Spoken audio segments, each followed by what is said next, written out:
It's quiet out here now, especially at night.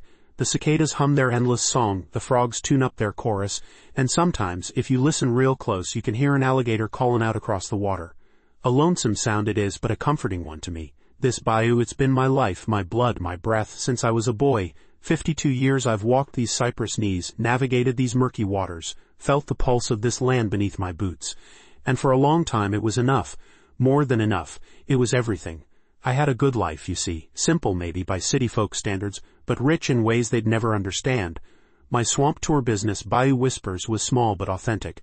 Folks came from all over to see the alligators, to hear the stories of my ancestors, to taste a piece of true Louisiana. My guest house, just 2 cozy rooms, was always booked.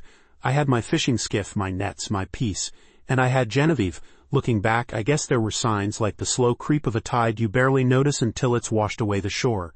But when you're standing in the full sun, feeling the warmth on your face, you don't look for shadows. And Genevieve, she was pure sunshine when she came into my life. I met her at a festival in Breaux Bridge, maybe 15 years ago now. I was there selling some of my smoked sausage, and she was with a group from New Orleans, all bright eyes and laughter. She had this way about her, a spark that could light up a whole room. Her hair, the color of rich pecan wood, always seemed to catch the light just right. And her smile, it was like the first morning fog burning off the bayou, revealing something beautiful and new. I was a quiet man then, content with my world, a little rough around the edges from working the land. She was polished, vibrant, full of dreams bigger than anything I'd ever imagined.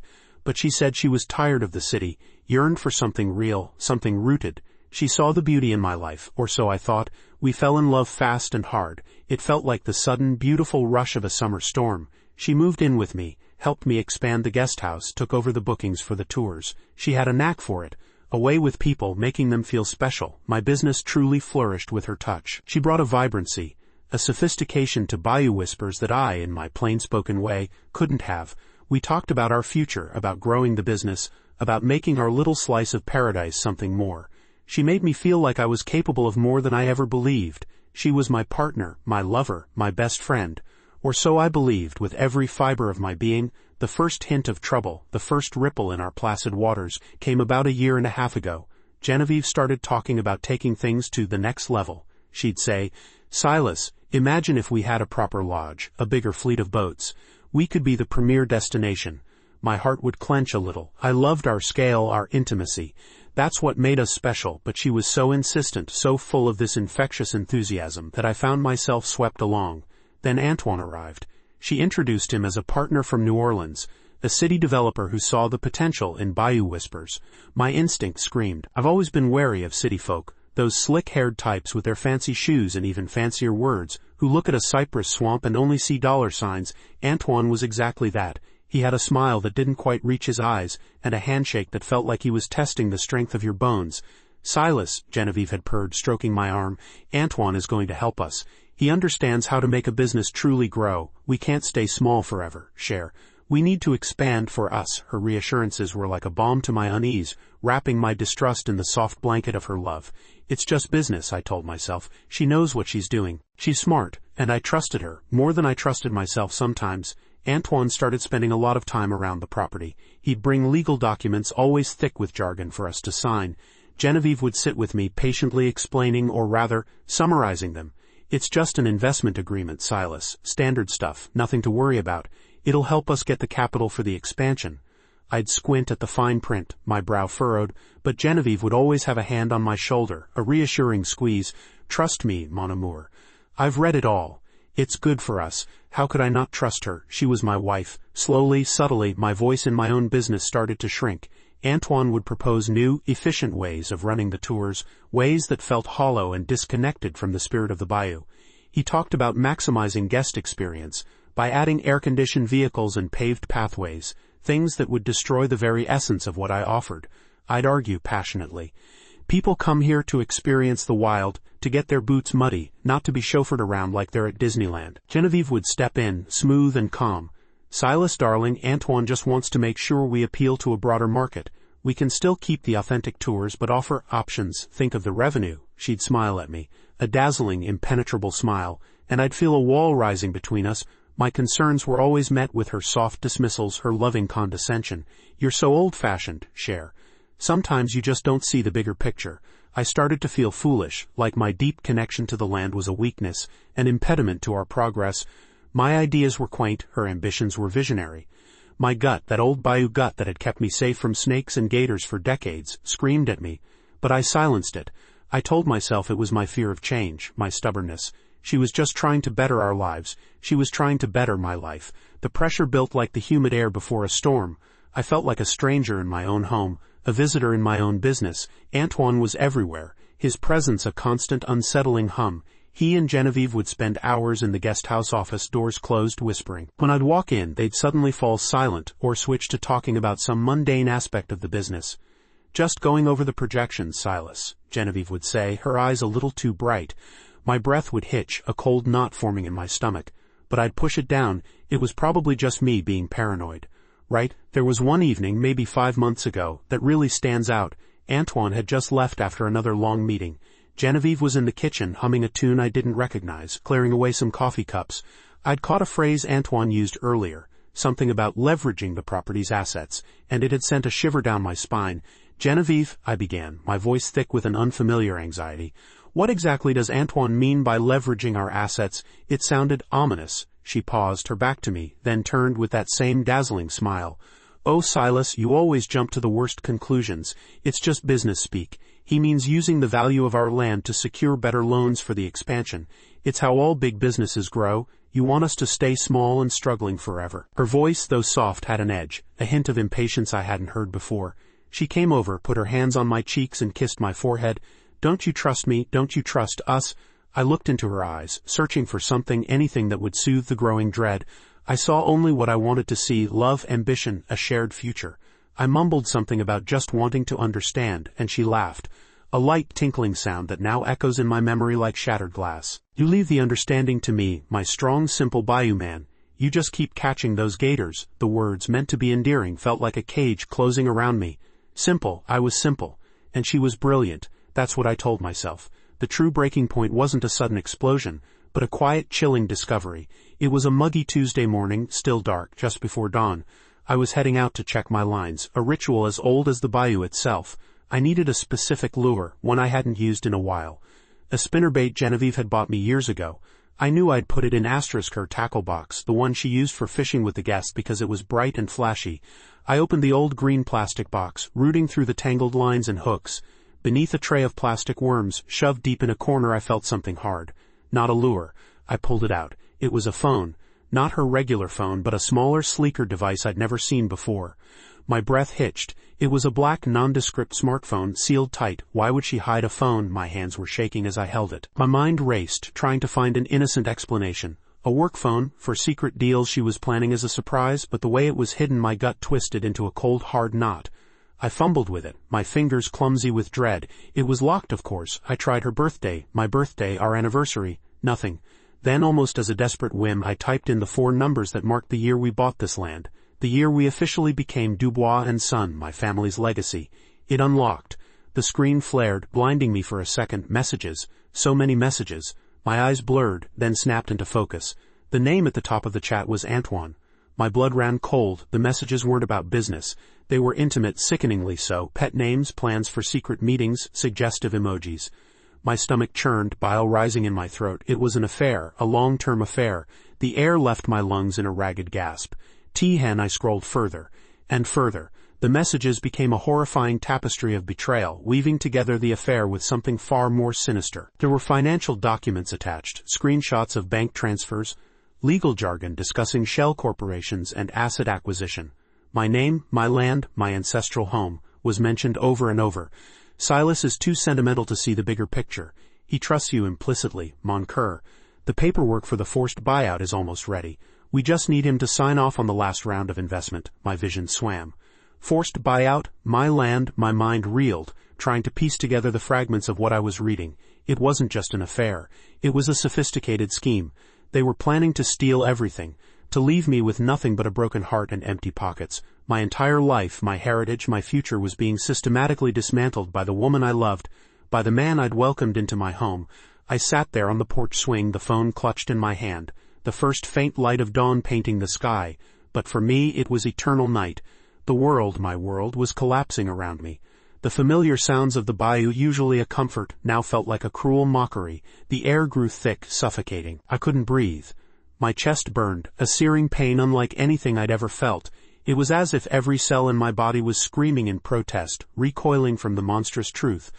I heard Genevieve stir inside, heard the shower running. She was getting ready for her day, for another day of smiling sweetly at me, of planning our mutual ruin. My hands were shaking so violently I almost dropped the phone.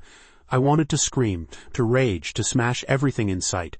But I was frozen, trapped in a nightmare I couldn't wake from. She emerged from the house a little later, fresh from her shower, smelling of lilies, her hair still damp. She found me on the porch, staring out at the water, the hidden phone still in my hand. Her eyes, those beautiful deceptive eyes, flickered to the device, and a cold knowing dread washed over her face. The mask slipped. "Silas, what is that?" Her voice was a strained whisper, devoid of its usual warmth. I held it out, my arm trembling. My voice was a raw guttural sound I barely recognized. This is the truth, Genevieve. The truth about you, about Antoine, about everything." Her face went pale, then hardened. The vibrant woman I loved vanished, replaced by a stranger with eyes like polished stones. She took a deep breath, and her next words, spoken with chilling clarity, sealed my fate. "You weren't supposed to find that, Silas. But since you have, don't pretend you didn't see it coming. You were too blind, too simple. This land, this life, it was never enough for me. You were never enough." The word struck me like a physical blow, knocking the wind from my lungs. Never enough. The very earth beneath my feet felt like it was crumbling. I staggered back, bumping into the porch railing. My mind was a whirlwind of shattered memories, of reassurances that were lies, of touches that were poison. Every loving glance, every shared laugh, every intimate moment was replayed in my mind, reinterpreted through the lens of her confession. It was all a performance, a carefully orchestrated play designed to strip me bare.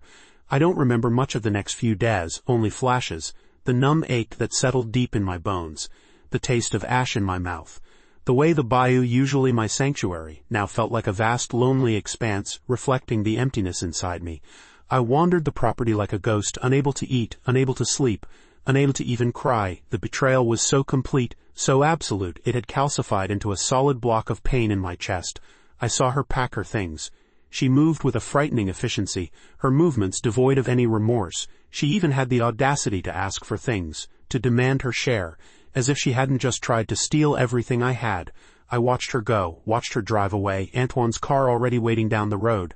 I didn't say a word. There was nothing left to say. For weeks I was lost. My business, my guest house, everything ground to a halt. The phone rang constantly with concerned clients, but I couldn't answer.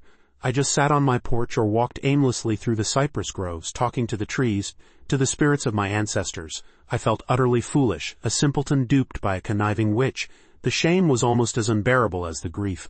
How could I have been so blind, so trusting, so stupid? One afternoon, sitting by the water's edge, watching an old bull gator glide violently through the murky water, something shifted inside me. This gator, ancient and powerful, moved with a primal grace, knowing its territory, protecting its own. It didn't ask permission. It didn't need validation. It simply was. And I realized with a sudden fierce clarity that this land, this bayou, was my territory. It was my heritage. It was my blood. And no slick-tongued city developer or manipulative woman was going to take it from me. A flicker of anger, hot and purifying, coursed through my veins, chasing away some of the suffocating despair. This wasn't just about my broken heart. It was about generations of my family, about the very soul of Silas Dubois. Genevieve had underestimated me. She had called me simple, but the bayou had taught me resilience, taught me how to fight for what's mine. That was the awakening. The very next day I picked up the phone. It felt like lifting 100-pound weight. I called the best lawyer I knew in Lafayette, a man whose family had been here for generations. "I need your help, Pierre," I said, my voice raspy but firm. "Someone tried to steal my land, and I'm going to fight them with every last breath I have." The battle was long and brutal. It dragged on for months, a tangled web of legal maneuvering, financial disclosures, and public humiliation. Genevieve and Antoine, sleek and unrepentant, spun tales of my incompetence, my stubbornness, my resistance to progress. They tried to paint me as an uneducated backwoodsman clinging to outdated ways, blocking a legitimate business venture. But my lawyer, Pierre, knew the law and knew the bayou. He unearthed every manipulated document, every fraudulent signature Genevieve had coerced or forged, every hidden clause designed to strip me of my rights. He showed the court the encrypted messages, the undeniable evidence of their deceit and their intent. The courtrooms, filled with strangers and sharp, judgmental eyes, felt like an alien world. I was exhausted, financially drained, and emotionally raw. There were days I wanted to give up, days the pain felt too deep, the fight too futile. But then I'd go back to the bayou, watch the sun set over the cypress trees, feel the ancient pulse of the land, and remember who I was, remember what I was fighting for. It wasn't just land, it was identity, it was my ancestors' legacy, it was my very soul. Finally, after what felt like an eternity, the verdict came. The court ruled in my favor. Genevieve and Antoine's scheme was exposed, their contracts nullified. I retained my ancestral land. They faced charges, though I didn't care to follow the details. All I knew was that I had won. But the victory felt bittersweet, a hollow echo in a ravaged landscape. I had saved my land, but the cost to my heart, to my spirit, was immense. After the legal battle ended, I retreated. For months I stayed away from people, away from the tourists, away from the demands of the world. I lived like a hermit, finding solace only in the embrace of the bayou. I fished, I hunted, I repaired my boat, I walked the familiar paths. I spent hours sitting by the water, listening, thinking, healing. The bayou became my confessor, my therapist, my mirror. It showed me my wounds, but also my strength, my resilience. It reminded me that even after the fiercest storms, life finds a way to grow back, stronger, more rooted. I slowly, painstakingly began to rebuild. Not just my business, but myself. I fixed the old guest house rooms, repainted the sign, cleared the overgrown paths. I started taking out small groups again, just a few people at a time, telling the stories of the land, sharing its magic. This time there was no ambition for next levels, no grand plans for expansion, only a fierce independence, a renewed commitment to authenticity, and an unshakable trust in my own judgment. My instincts, those quiet whispers I had once silenced, were now my unwavering compass. The scars remain, of course, the memory of her betrayal, the cold chill of her words. They are etched deep within me, like the ancient markings on a cypress tree.